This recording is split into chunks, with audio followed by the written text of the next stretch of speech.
Hello friends, welcome to my channel. আজ আমি আপনাদের সাথে শেয়ার করব ইডলি বা ধোসা তৈরি করতে যে ব্যাটারটা লাগে সেই ব্যাটারটা। তো এই ব্যাটারটা তৈরি করতে আমি এখানে একটা মেজারমেন্ট কাপ নিয়েছি। এই কাপের 3 কাপ চাল নিলে 1 কাপ ডাল লাগবে। তো আপনাদের কাছে যে কাপই থাকুক সেই কাপের 3 কাপ চালের সাথে কিন্তু 1 কাপ ডালই দিতে হবে। আর লাগছে 1 কাপ পরিমাণ একদম পাতলা যে চিড়েটা থাকে ওই চিড়েটা।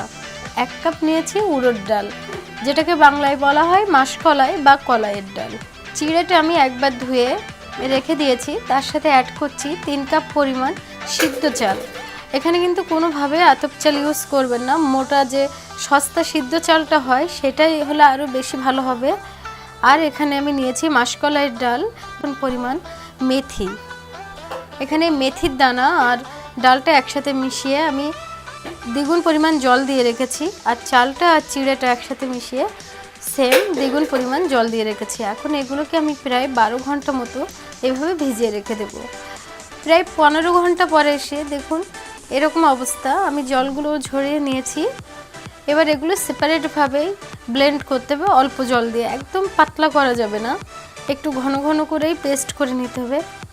দেখুন এখানে আমি চাল আর চিড়েটা পেস্ট করে নিয়েছি, একটু জল দিয়ে পেস্ট করে দেখুন এই পর্যায়ে। এবার পেস্ট করে নিয়েছি ডালটা দেখুন কতটা ঘন আছে। ডালটা কিন্তু পাতলা করতে যাবেন না, বেশি জল দিয়ে ঘন দেখে এইভাবেই রাখতে হবে এবং এগুলোকে ভালোভাবে মিক্স করে দিতে হবে।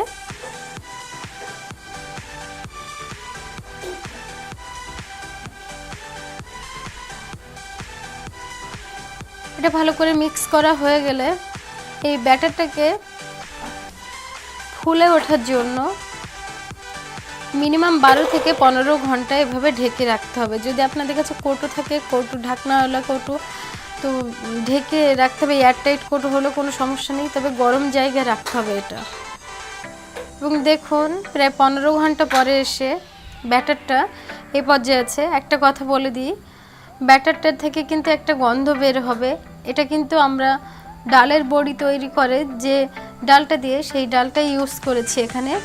তো এর থেকে একটা কিন্তু গন্ধ বের হবে, তার অর্থ এই না যে এটা পচে গেছে বা নষ্ট হয়ে গেছে। এটাকে ফার্মেট বলে, ফুলে ওঠা। তার মানে এই ফুলে ওঠা বা এই গন্ধটাই কিন্তু ধোসার জন্য মেইন যেটা ইম্পর্ট্যান্ট জিনিস। তো এটা যত গন্ধটা যত বের হবে মনে করবেন এর ব্যাটারটা ততটাই পারফেক্ট হয়েছে।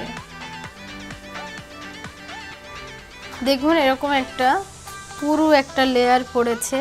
তবে হ্যাঁ, গরমের দিনে এটা 12 থেকে 15 ঘন্টায় হয়ে যায় ফার্মেট, কিন্তু শীতের দিনে এটা কিন্তু 24 ঘন্টা পর্যন্ত টাইম লাগতে পারে। এবার এগুলোকে আমি ভালোভাবে মিক্স করে দিচ্ছি। আর এর থেকে যখন আপনারা ধোসা বা ইডলি তৈরি করবেন তখন এর থেকে কিছুটা করে নিয়ে তার সাথে সামান্য পরিমাণ সল্ট অ্যাড করে তবেই ধোসা বা ইডলি তৈরি করবেন। তো আমার এই রেসিপিটা যদি ভালো লেগে থাকে তাহলে আমার চ্যানেলটিকে অবশ্যই লাইক, শেয়ার এবং সাবস্ক্রাইব করতে ভুলবেন না। Thank you.